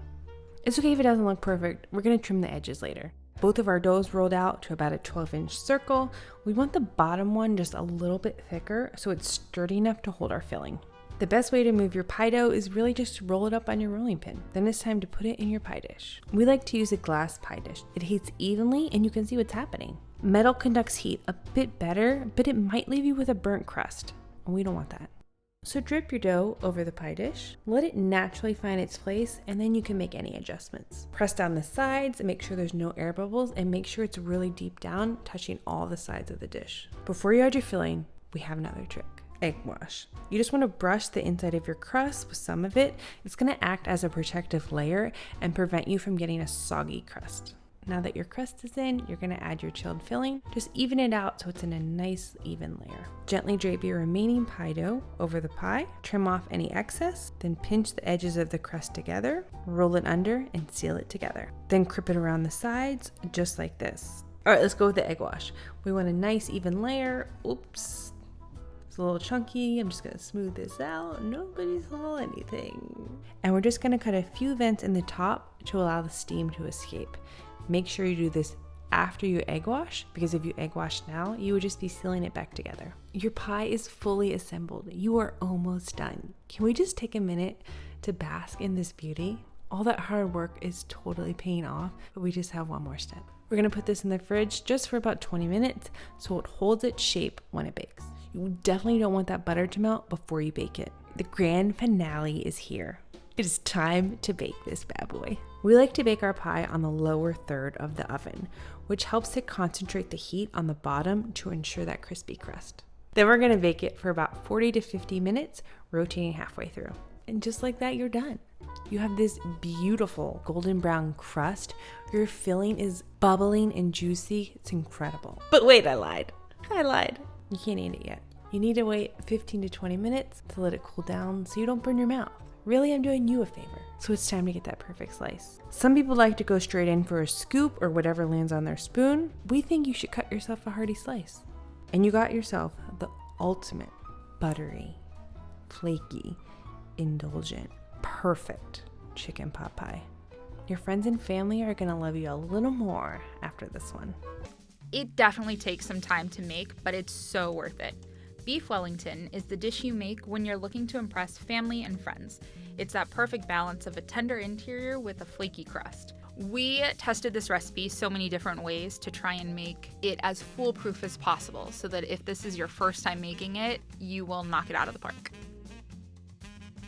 We're gonna start with our duxelle. It's just a fancy name for a mixture of finely chopped mushrooms and shallots that have been cooked down. For a duxelle, you can use a variety of mushrooms. Baby bellas, which are also known as creminis, they're super savory and meaty, and shiitakes, which are rich and buttery, and trumpet mushrooms, because they're nutty and earthy. We really like this combo for the ultimate umami flavor. Now, this may be controversial, but we're using a food processor to finely dice our mushrooms. You could also do this by hand. It'll definitely give you more control over how fine your dice is, but it will just take you twice as long. So we like to pulse ours in short bursts to make sure we don't turn our mushrooms into a paste. The next thing we want to do is remove all the moisture from our mushrooms. Often, this is done on a stovetop, but we found this means spending a lot of time standing around tending to the mushrooms. So instead, we found it's easier to place them on a large baking sheet and cook them in the oven at 300 degrees Fahrenheit, stirring every 15 minutes until all of their moisture is completely gone. This usually takes about 45 minutes. If we don't get the moisture out now, we'll end up with a soggy pastry, and nobody wants that. While the mushrooms are cooking, we can get started with our tenderloin. This cut of beef, when cooked just right, melts in your mouth. When we purchased our tenderloin, we asked for a center cut so that we get a nice, even shape. If you do order a whole tenderloin, you just want to make sure to cut off the ends so that you have that beautiful center cut shape. First thing we're going to do is we're going to truss this meat so that we can make sure to keep the shape even when we sear it. To truss it, we're going to need some butcher's twine and some scissors. We'll measure the twine out 6 times the length of the tenderloin. Then wrap the twine around one end of the loin and tie a knot to secure the string. Then make a loop around your hand with the string and place it around the loin about 1 inch down from the first knot. Then just continue looping and placing the twine until you reach the end. Then tie the string together in a knot to lock it in place. And we'll season this guy with a generous amount of salt and pepper. And we mean be generous. Seasoning the meat is really going to help us build delicious levels of flavor, so don't be afraid of how much salt we're using. In a cast iron pan, we're going to heat up our vegetable oil over medium-high heat. So we're using a cast iron because it conducts heat well and it's a heavy bottom pan, so it'll help prevent the fat from burning. And we're going to use vegetable oil for searing because of its high smoke point. If we use just butter, it would burn from the high heat. Don't worry, the butter's coming later. Once the oil is shimmering, we're going to sear the loin on all sides really quickly. It takes about a minute on each side. We really want to be careful not to overcook the meat, so don't worry about it getting perfectly golden brown. Right now, we're really just trying to lock in the moisture. Cool, the sides are looking good, so we're going to remove it from the heat and cut off the twine. Then we're going to brush it right away with some mustard. You can really use any kind of mustard for this, but we really loved using like a spicy horseradish mustard. We're doing this just to add a touch of acidity, so make sure you do this while the meat is still hot so it absorbs the mustard and all of its flavor. Once it's completely covered, we'll let this chill for about an hour in the fridge. Don't skip this step. Cooling it down really helps it hold its shape. Now it's time to get back to our duxelle. So in the same cast iron pan we used to sear our meat, we'll bring the heat back up to medium-low and add some butter. We could watch melting butter all day. Let's just do a vid on melting butter. Then we'll add in our shallots and our garlic, basically everything that's good. We're gonna let all of this cook until the shallots have caramelized. Now really take your time with this. We really want them to be soft and golden brown. Then we're gonna deglaze with a little bit of cognac. Deglazing is when you hit the pan with a liquid so that it really lifts all of those delicious brown bits from the bottom of the pan. After the alcohol has cooked off, we'll stir in our mushrooms. Moisture is our enemy in this dish, so make sure the liquid has really reduced. It's smelling so good in here right now. Like that, walk in the door and want to know what's cooking good. So once all of that's combined, we'll remove it from the heat and place it in a bowl, cover it with plastic. Just really make sure you press the plastic down against the mushrooms. And then we're gonna let it chill in the fridge for about 45 minutes. Dude, we're halfway there. This next part not only makes the beef Wellington taste crazy delicious, but it works as a moisture barrier between the beef and the puff pastry. And it helps to prevent any gaps in your final product. Then we're gonna evenly spread out the mushrooms on top, making sure to leave a little border around the edges. And we're gonna press them down to make a compact, flat layer. So we'll gently place the tenderloin at the bottom third of the rectangle, and we're gonna use the plastic wrap to really help roll the prosciutto and the mushrooms around the tenderloin. It's super helpful to hold the ends of the plastic wrap and just roll the log to get a tight seal. Now we're gonna place this back in the fridge for about an hour. I know, we're back in the fridge, we're gonna do this a few times, but really it's gonna ultimately help our presentation in the end for that perfectly round beef Wellington shape. Just when the meat is all the way chilled, we're gonna take a sheet of puff pastry and roll it out until it's large enough to cover our entire log. Make sure your puff pastry is completely thawed before you're rolling it. If it's too warm and tacky, it will stick and rip as you roll it out, and if it's too cold, it'll crack. So you really just gotta find that nice middle ground. And then we're gonna brush the top third of the puff pastry with a beaten egg. Now we're gonna place the tenderloin on the bottom third, roll it up into a tight log. It's kind of like wrapping a present. Be gentle and take your time. And then fold the sides of the pastry and press under the log. Then we're gonna set it on a large sheet of plastic wrap and we'll roll it up real tight. Again, using that rolling method to really help us get that round shape. You guessed it, this guy's going back in the fridge while we preheat our oven to 425 degrees. We're so close, so just hang in there. Now it's time for the fun part, decorating. First thing we're gonna do is we're gonna brush our entire Wellington with some egg wash. And this next part is totally customizable and really whatever you feel most comfortable with. Some people use a special tool to get that perfect lattice design, and others just use a knife to score the pastry. We're using strips of puff pastry to make our own lattice, and it gets a little fussy, but just take your time, make a beautiful design. Don't stress it. And for funsies, we've cut out some fall shapes, like these leaves, and you can just place them wherever, just have fun with it. We finished our work of art. Look at her, she's beautiful. And now it's time to bake. Now we're gonna throw it in the oven for about 30 to 40 minutes. It's really tough to tell when the beef is perfectly cooked. If you're looking for that medium rare finish, you know that it's done when the internal temperature is 125 degrees Fahrenheit. Like any steak, we wanna make sure to let it rest before we slice it. Guys, we did it. We got here, and now it's finally time to eat. Serve this guy with some of your favorite sides. Cut yourself a slice and enjoy all of your hard work and all the compliments from your friends and family. If you like this recipe, you can find it and many more on tasty.co. What's not to love when it comes to lumpia? Crispy and flaky on the outside, juicy and tender on the inside. It's truly a party in every bite. Whether you enjoy this popular Filipino finger food as a snack or main course, lumpia is a total crowd pleaser at any family gathering. So from our family to yours, we're excited to share our favorite way of making lumpia. The word lumpia translates to spring roll in several languages. It's evolved from many Asian cultures, so there's a variety of ways to make it. Traditional fried lumpia usually refers to Shanghai lumpia or lumpiang Shanghai. It's the most popular version. We also think it's the easiest one to make. Lumpiang toge, or sometimes spelled toge, or lumpiang gulay, is fried like lumpiang Shanghai, but the roll is bigger. It's served with white vinegar mixed with garlic, onions, and black pepper. The filling usually consists of vegetables like julienne carrots, bean sprouts, sautéed pork, shrimp, or both. Fresh lumpia, also known as lumpiang sariwa or lumpiang ubod, is not fried, but wrapped in something like a crepe. This version is typically filled with meat, but can easily be vegetarian or vegan, like this one. It's commonly served with peanut sauce and topped with crushed peanuts. Now, turon isn't considered a version of lumpia by everyone. We think this can pass for a lumpia, but it's sweet. A saba banana, which closely resembles a plantain, is wrapped in a lumpia wrapper with jackfruit and sugar, then fried. You probably guessed which version we're making today. We're sticking with the classic lumpiang Shanghai. When it comes to selecting a protein for our lumpiang Shanghai, we tried pork, chicken, beef, and even plant-based meat substitutes. Some people add shrimp to the pork. We love this combo, so if you're into it, go for it. Just make sure to coarsely chop the shrimp. Today we're going with ground pork. Don't worry about cooking your meat prior to wrapping. If your meat is pre-cooked, it will be harder to wrap because it won't bind with the other ingredients. The meat will cook during frying.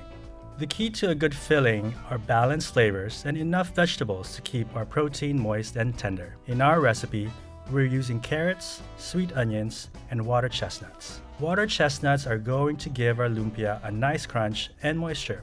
You can chop these vegetables on your own or simply throw them in a food processor and pulse. Just don't puree them. They should look like this. Toss this in a bowl with our ground pork and add some thinly sliced green onions, garlic, soy sauce, Knorr seasoning, sugar, black pepper, and a large egg that's been lightly beaten. We recommend using a fork to mix everything together to avoid overmixing.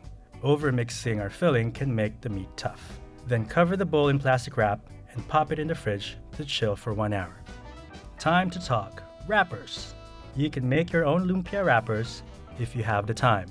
But store-bought lumpia wrappers from your local Filipino or Asian market are great options and more convenient. Lumpia wrappers are often referred to as spring roll wrappers, but don't confuse them with fresh spring roll wrappers. Fresh spring roll wrappers or rice paper are thin like lumpia wrappers, but they're clear and typically not cooked. We recommend using the standard, traditional 9-inch round lumpia wrappers. Be sure to pull all the wrappers apart before you start rolling. This will help speed up the assembly process. To keep your wrappers from drying out, cover them with a slightly damp towel or plastic wrap so they don't dry out. If you don't do this, the wrappers will fall apart as you roll them. The last thing we need to do is make a slurry. This acts as a glue and keeps our lumpia intact when it's fried. Egg wash also works. We did a test with just water, but found that the wrappers unraveled. To make the slurry, combine a bit of flour with water, and now we're ready for the fun part. Place a wrapper on a large work surface and spoon 5 tablespoons of the filling inside. You might think the more filling, the better here, but it's a delicate balance. The wrapper and the filling have to complement and support each other, like a pie crust to its apple filling and corn tortilla to its pibil. Now when it comes to rolling, it's a lot like rolling a cigar or a cigarette. Fold the bottom half of the wrapper on top of the filling and push and tuck the top half onto the filling. Roll the filling forward away from you, then apply the slurry onto the top edge of the wrapper and roll completely to seal. And we did it! It's that simple. In most Filipino households, you'll get an army of people to help you with this part. So recruit friends or family when you're making these. We promise they'll love it. Once rolling is complete, we would like to cut them into smaller pieces. We found they are easier to fry this way, but you can definitely leave them long. Either way, they'll taste great. Now, a lot of families like to freeze them to fry later for a party or a quick dinner or snack. To do this, set them on a sheet tray in a single layer, not touching, and freeze for about 2 to 3 hours. Once frozen, transfer them to a sealed container and you can store them in the freezer for 3 to 4 weeks max. However, we want to eat them now, so it's time to fry. In a heavy bottom pot, pour canola oil until it reaches 1 inch high and heat until it reaches 375 degrees Fahrenheit. Once it's hot enough, gently place some lumpia in the oil. Don't overcrowd the pan. We want to make sure they cook evenly. Let them fry for about 5 to 7 minutes. You know they are ready when they look like this, perfectly golden brown. Set them on a cooling rack lined with paper towels to absorb any excess oil. Bring the oil back up to 375 degrees Fahrenheit to ensure they get just as crispy. Man, this smells like our family birthday parties when I was growing up. We'll keep doing this until all our lumpia is fried. When it comes time to serve, lumpia would not be complete without a dipping sauce. Lumpia in Shanghai is often paired with something that is both sweet and tangy, like banana ketchup, sweet chili sauce, or sweet and sour sauce. So pick whatever is your favorite, and it's time to dig in. Grab one of those flaky rolls of goodness, generously dip it in your sauce, and enjoy. We hope you give this recipe a try and let us know in the comments what your favorite kind of lumpia is. To find this recipe and many more, visit tasty.co. Gumbo is in my heart. It's in my soul. I grew up in New Orleans, Louisiana, and in my family, gumbo season starts around Thanksgiving time. It is served for every major holiday leading all the way up to Mardi Gras and sometimes a little bit afterwards. What makes gumbo extra special to me is its diverse roots. The dish is over 300 years old and has several cultural influences from all over, from the Caribbean, France, Germany, and Native Americans. But many believe its origins are in the West African cuisine. The word gumbo actually derives from the word for okra in some West African languages, and its use of rice also indicates its ties directly to Africa. Rice was brought over during the transatlantic slave trade and became a highly cultivated crop in America. There's no right or wrong way to make gumbo. Well, there definitely is a wrong way to make gumbo. But today, the version we're making is going to have you falling in love with gumbo done the right way. So let's jump into the kitchen to make some gumbo, baby. So today we're making seafood filet gumbo, and it all starts with a homemade stock. Now, you can buy chicken, seafood, vegetable, or even beef stock, but people will look at you a little funny if you put beef stock in your gumbo. But hey, we're not here to judge. However, most families make their own stock at home using the vegetable scraps and the seafood scraps. To make it from scratch, we start with heating up some oil in a heavy bottom 5-quart pot over medium heat. Once it's hot, we'll add 3 blue crabs. You can find buku of these crabs in the Gulf of Mexico. There's definitely something magical going on in those murky waters that make them taste amazing. So don't use Dungeness or stone crabs. Trust me, it won't taste the same. Let these guys cook until their shells turn a bright orange. Then we'll add shrimp shells with their heads. These will make for a far more superior stock. We'll cook these until the shells turn pink. Now it's time to smash the shells. It's similar to mashing potatoes. Doing this is going to help release all those extra juices. So really get in there and take out your daily frustration. And finally, we'll add some vegetable scraps and some seasoning. Cover this all with water and bring it to a slight boil. Then bring it down to a simmer for at least 30 to 35 minutes. Now we'll strain it and set it to the side. You see, making your own homemade stock isn't that hard, and I know you smell the difference. Next, we'll move on to our own seasoning. We're going to make our own Creole Cajun blend. And if you ever get a blend from someone else, make sure that they're from Southern Louisiana. I'm talking New Orleans, Opelousas, Lafayette, Baton Rouge, or the surrounding areas. Outsiders put weird stuff like chili powder and cumin in it. That's a big no-no, baby. We don't do that around here. Our blend is a combination of kosher salt, white pepper, black pepper, cayenne, paprika, garlic powder, onion powder, dried thyme, and oregano. We'll whisk all of these together in a bowl. Man, it is starting to smell like home. Now, we're ready to start cooking this gumbo now. Grab a large pot, place it over medium-high heat, and add in some canola oil. Cook this until it reaches a smoke point. You're looking for a faint white smoke. Anything thicker is gonna burn our roux. The smoke is so faint, the camera couldn't even capture it, so pay real close attention. This next step can be controversial. We're gonna add in some okra. Not all families add okra to their filet gumbo, but some people believe a gumbo without okra just isn't gumbo. We're team okra over here. Fry these for a couple of minutes until they turn an army green. This will remove all the slime. You don't need to eat slimy okra. After a few minutes, remove them from the pot and drain them on a paper towel. Let's move on to the roux. This is my favorite part right here, besides eating it. A roux is a mixture of flour and fat that's used as a thickener in all sorts of recipes, from fancy mac and cheese to soups and stews. Roux can be a variety of shades, from blonde to dark brown. Gumbo requires a dark brown roux, so we're using the oil for this. Typically it takes about 30 to 45 minutes to get that kind of a roux, but I'm gonna teach you a technique to get that dark brown roux in 5 minutes. Yeah, I said 5 minutes. We'll turn up our heat and get it back to that perfect smoke point. Remember, we're looking for a faint white smoke. Heating the oil before adding the flour will fry the flour quickly, giving it that classic nutty flavor. Whisk the flour until it turns a dark cocoa brown. If the roux is browning too fast, remove the pot off the heat while continuously stirring and reduce your heat to medium-low. Look, you didn't believe me, huh? A beautiful, perfect cocoa brown roux in 5 minutes. So next we'll add onion, bell pepper, and celery. This vegetable trio is known as the Holy Trinity. This is the backbone of Creole Cajun cooking. 2 tablespoons of our seasoning blend. We're going to stir this for 2 to 3 minutes and then add some garlic, bay leaves, and the rest of our seasoning blend. You want to add your seasoning in layers to add depth of flavor to your gumbo. Turn up the heat to medium-high and gradually add the seafood stock. If you don't have a whisk, stirring in different directions will break up any clumps. We want a nice, smooth gumbo. Don't nobody have time for no lumpy gumbo. Then it's time to add our okra, smoked sausage, crabs, thyme, and Worcestershire sauce. Now there's a variety of proteins you can add to your gumbo. Personally, we love the smoked sausage, crab, and shrimp combo. Typically, you don't add chicken to your seafood gumbo, but hey, do what makes you feel great. If you don't like seafood or have an allergy, you can simply go with a chicken and sausage gumbo, which is also known as gumbo yaya. Alright now, let's bring our mixture to a boil and then reduce the heat to a low simmer for 1 hour uncovered. Your house is about to smell like a New Orleans grandmother's house. Skim off any foam residue that rises to the top. This is just the flour cooking out, nothing weird. After about an hour, your gumbo should have thickened and reduced by a quarter. We are in the home stretch now. But before we get to that last step, we're going to take a quick taste just to make sure it's seasoned properly.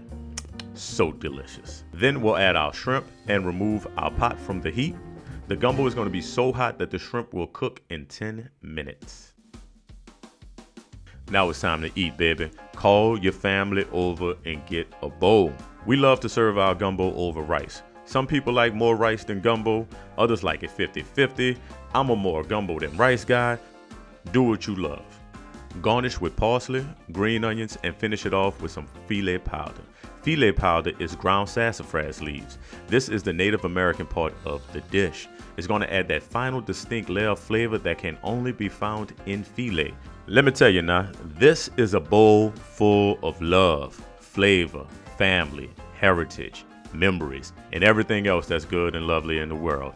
I hope you love sharing a piece of my family history with your own family. Check out the recipe on tasty.co and let us know if you make this delicious seafood filet gumbo, baby. Gooey gooey and packed with delicious melty cheese.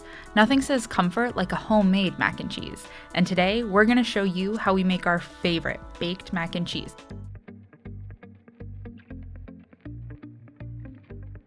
Countries across Europe were creating versions of this dish dating back to the Middle Ages. There's even a recipe in a 14th century Italian cookbook for sheet noodles cut into squares and sprinkled with grated cheese. While serving as a diplomat in France, Thomas Jefferson tried the French version and loved it so much he requested that his enslaved chef, James Hemings, recreate it. Historians believe Hemings should be given the true credit for bringing this dish to life. Just like Hemings, many other enslaved chefs set the culinary example across America and often aren't credited for it. Hemings' dish was served in 1802 at a state dinner. The dish grew in popularity from then on. So how do you make mac and cheese? There's only one place to start, and that's the noodles. There's so many options when it comes to pasta. There's radiatori, fusilli, cavatelli, shells, and probably the most commonly associated with mac and cheese, elbows. We recommend any short, curly pasta. We've decided that our favorite pasta for mac and cheese are shells. They're just the perfect size, and their shape allows you to get a beautiful burst of sauce with each noodle. So let's get cooking. We're going to boil the pasta in well-salted water for 2 minutes less than recommended on the package. You want the pasta to have a slight bite because it'll actually finish cooking in the oven. When it comes to mac and cheese, there are 2 types of cheeses we need. A melting cheese, which adds to the texture, and a flavored cheese, which adds to the taste. So what is an ideal melting cheese? American and Velveeta are both great melting cheeses because they have sodium citrate in them, which, as it melts, gives this creamy, gooey texture. Mozzarella is also a good melting cheese because it's super creamy and makes great cheese balls. But for our melting cheese today, we're going with American. And what makes a good flavor cheese? A few that are great for flavor in your mac and cheese are Fontina, which has a buttery and fruity flavor, Gruyere, which has a sweet, nutty, earthy flavor, Smoked Gouda, which has a meat-like flavor, Havarti, which has a sweet, herby flavor, and Cheddar, which has a bold and bright flavor.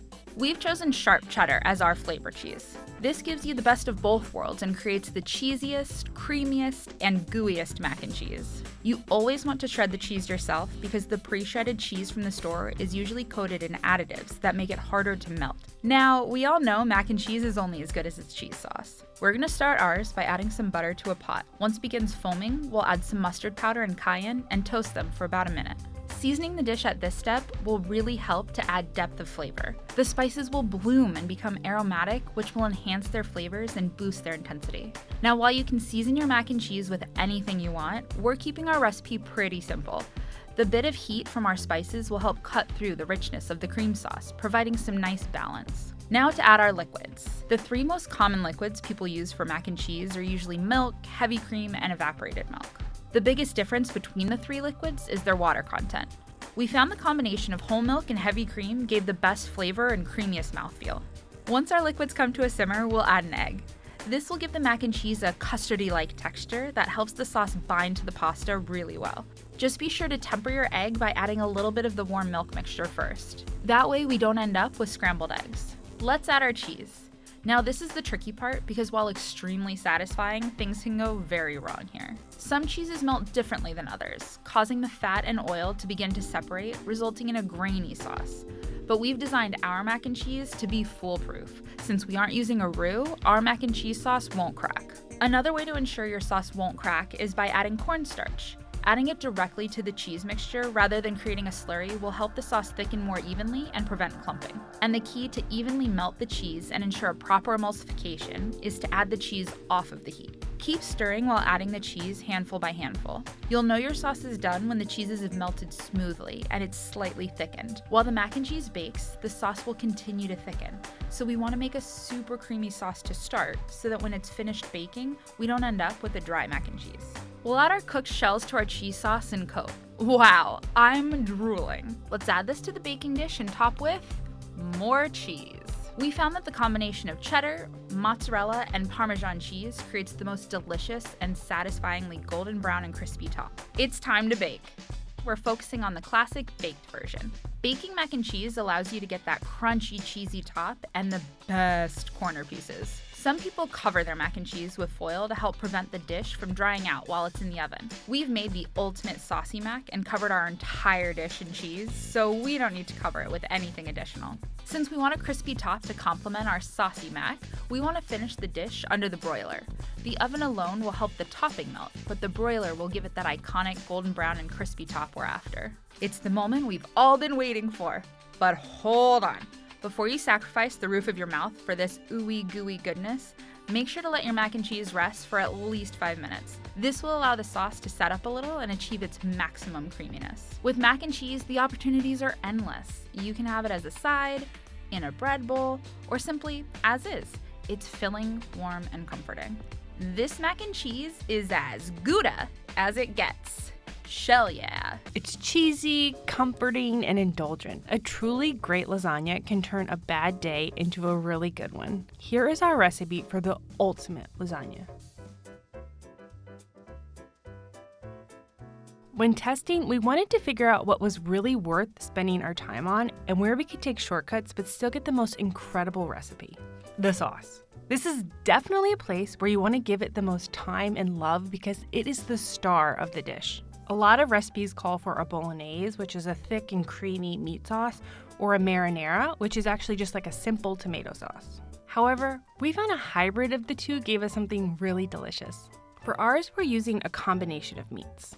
Half a pound of ground sirloin because it's more tender and flavorful than ground chuck. Half a pound of pork sausage for complexity and savoriness. And our secret, prosciutto. It adds so much flavor and keeps the meat tender. We'll combine these in a bowl and shape them into 5 or 6 large shaggy meatballs. We're making them into meatballs so they slowly break down in the sauce over time, essentially braising it to keep it really tender. Then add olive oil to a large pot over medium-high heat. Once the oil is hot, we'll brown our meatballs. This just takes about a minute on each side. Make sure you do this in batches so you don't overcrowd the pan. Searing the meat locks in moisture, and all those little brown bits at the bottom of the pan will actually give our sauce a ton of flavor. This is called the Maillard reaction. We'll set those aside, reduce the heat, and then we'll add in our onions and salt. Let it cook until it's translucent. It only takes about 5 or 7 minutes. Then we'll add in garlic, fresh thyme, fresh oregano, red pepper flakes, and another one of our secrets, crushed fennel seeds. These guys make the sauce pop and offset its richness. I like using fresh herbs just because I think they have more flavor and they're a lot more aromatic than their dried variety. I like to crush the fennel seeds with a mortar and pestle, but if you don't have one, a knife works great too. Saute these just until fragrant. Oh my god, it's smelling so good in here. I just love the smell of that garlic. The next thing we're gonna do is add tomato paste. It thickens the sauce and gives it a deep, rich flavor. Make sure to stir this frequently until the color turns a dark red. This usually takes about 3 to 4 minutes. This is about the color we want. Now it's time to deglaze our pan. We're using red wine because who doesn't love red wine, but seriously, it has great flavor. You can also use beef stock or even water if you prefer. You just need some type of liquid to scrape up all those flavorful bits on the bottom of the pan so they go into your sauce. Cook this until almost all of the moisture is evaporated. In French cooking, this is called au sec. It's time to add our tomatoes. We're adding both whole San Marzano tomatoes and passata, which is also known as strained tomatoes. San Marzanos are grown in volcanic ash, which makes them rich, tender, and not overly acidic. Passata tomatoes are strained of their seeds and skin, making for a deliciously smooth sauce. We'll add these to the pot, and this next part might sound weird, but we're actually going to add a whole carrot. The carrot will absorb acidity from the tomatoes and add sweetness to the sauce, but don't worry, we'll remove it later. Next, add butter. This is a secret from Italian legend Marcello Hazan, and we agree you cannot skip it. It makes for a velvety rich sauce that cannot be beat. And finally, add in your meatballs and 2 teaspoons of salt. Bring this to a boil, then cover and reduce to a simmer. Let it cook for about 1.5 to 2 hours. The longer it cooks, the more flavor it will develop. Once the sauce has thickened, discard that carrot and use a potato masher to crush those meatballs into small pieces. You can season it more to taste here, and if the sauce isn't sweet enough for you, just add a teaspoon of sugar. Then stir in fresh basil leaves. We like to use fresh because it adds brightness to the rich sauce. My grandmother always told me to hand tear it. I have no idea why, but if you're in our family, you do what Betty says.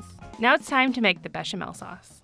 We tested making the lasagna with a ricotta, a bechamel, and even a bechamel ricotta. Ultimately, we liked the creamy base of the bechamel best because it kept the lasagna moist and it was super easy to spread over the noodles. We'll start by melting our butter until it starts to foam, and then we'll add in our flour. Let's cook this until we don't see any lumps, but the roux hasn't browned yet. This usually takes about 3 minutes. Now we're going to slowly add in our milk and keep whisking until it's evenly incorporated. Then add in the salt, garlic powder, and nutmeg and keep whisking. You'll know it's done when it's thick enough to coat the back of a spoon, just like this. Now we're going to turn off the heat so we don't burn our beautiful sauce and stir in Parmigiano Reggiano cheese.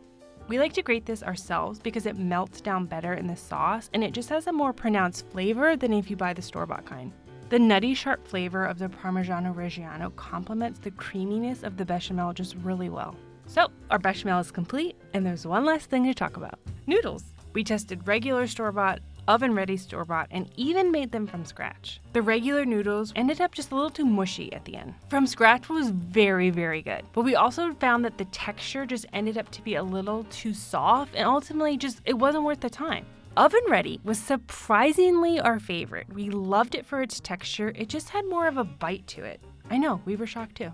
A little trick we like to do is actually soak our noodles in hot water and olive oil for about 5 to 10 minutes or just until it's softened a tiny bit, where you can bend them, just like this. This helps prevent them from absorbing the sauce when cooking and drying out your lasagna. Now it's time to build our beautiful baby. We'll start by greasing our baking dish. This lasagna is big. She's got layers, so your dish should be at least 3 inches deep. Our first layer is meat sauce, and this is going to help the noodles not stick to the pan. Next, we'll add our noodles. Over those, we'll spread out an even layer of bechamel. Then we'll add a second layer of meat sauce, followed by fontina and mozzarella cheese. We love this combo because the fontina's nutty and sharp flavor contrasted really well with the creaminess of the mozzarella. Next, we'll add another layer of noodles, placing them in the opposite direction as the first layer so there are no gaps. And finally, another layer of bechamel. Repeat this to make 4 more layers, ending with a layer of noodles.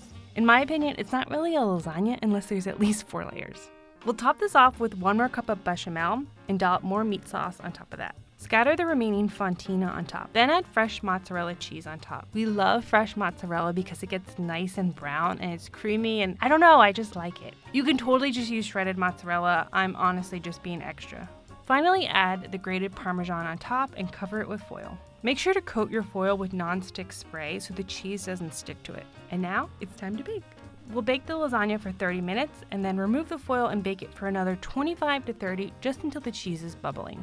and then let it cool for 20 minutes. We worked so hard, and now it is time to reward ourselves. We promise you this lasagna will be a hit with your family and friends.